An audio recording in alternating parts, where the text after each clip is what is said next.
data security itu menjadi penting, dan inilah yang diperlukan protokol yang kuat untuk melindungi data dalam transaksi.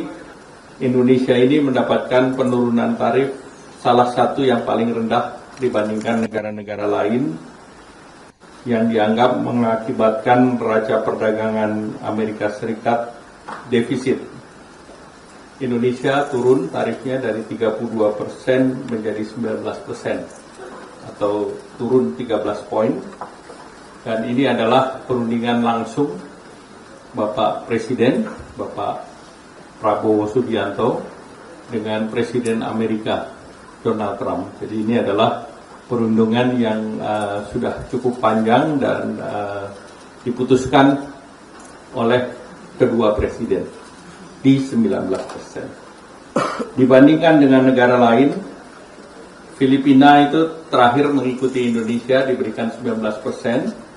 Namun mereka awalnya adalah 17%, naik 20 dan turun ke 19. Kemudian Malaysia sampai saat ini masih 25%, itu naik dari 24%. Kemudian Thailand masih sampai saat ini tetap 36%.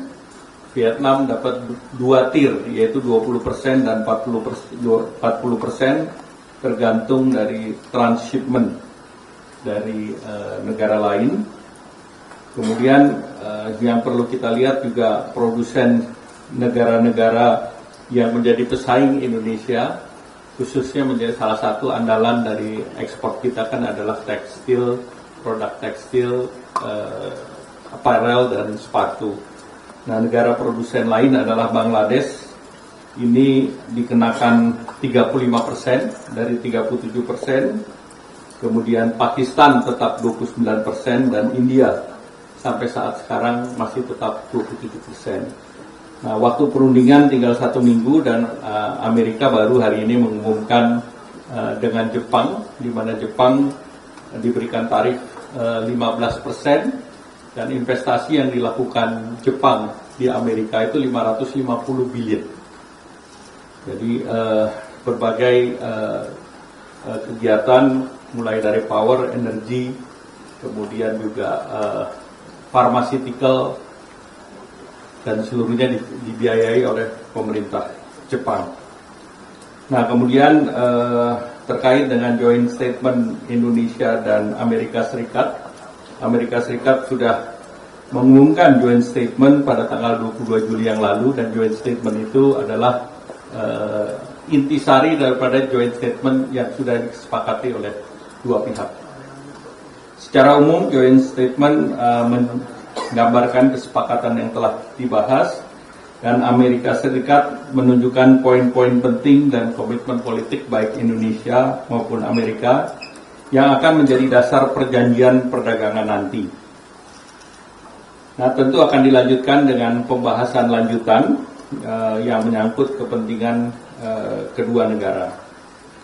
Perundingan masih akan terus berlangsung untuk bicara detail teknis, karena masih ada beberapa kepentingan yang dijanjikan dan akan ditindaklanjuti, yaitu terkait dengan beberapa pokok, yaitu Indonesia akan diberikan juga tarif yang lebih rendah 19% untuk beberapa komoditas.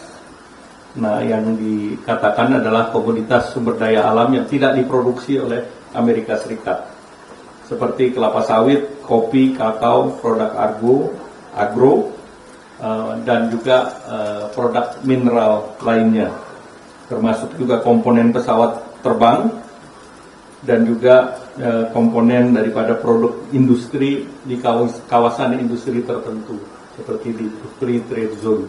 Jadi itu sedang dalam pembahasan, dan itu dimungkinkan lebih dari 19%, lebih rendah dari 19%, dan dimungkinkan mendekati 0%.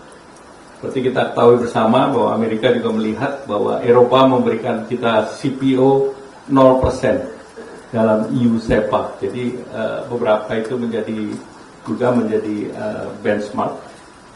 Kemudian kalau terkait dengan data pribadi, itu sebetulnya beberapa data pribadi kan sebetulnya merupakan praktek dari masyarakat pada saat daftar di Google, di Bing, melakukan e-commerce dan yang lain.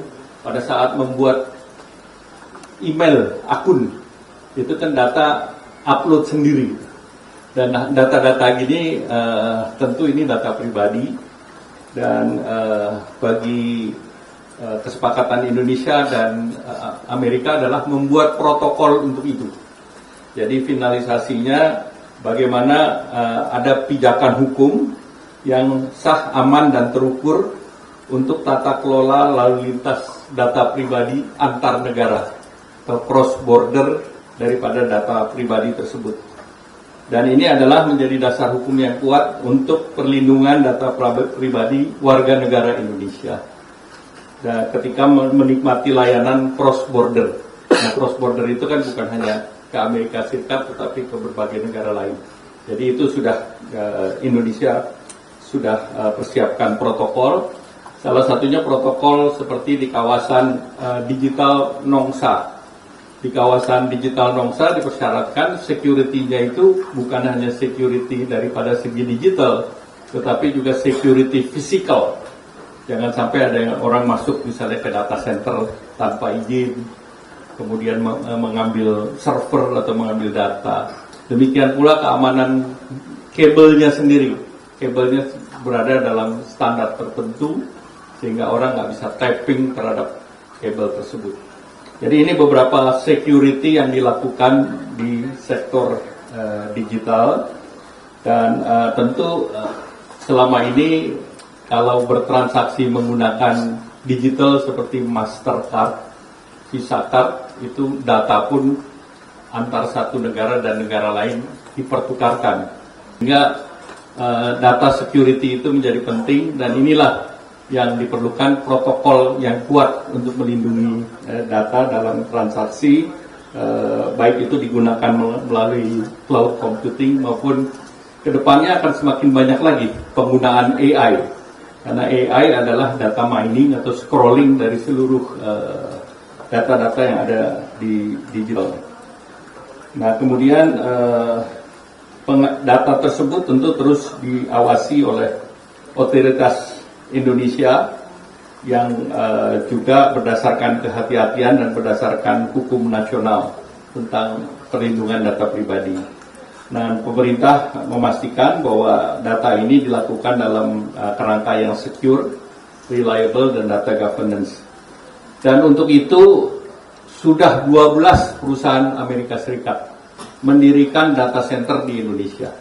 Jadi artinya mereka juga sudah comply dengan regulasi yang diminta oleh Indonesia, yaitu mulai dari AWS,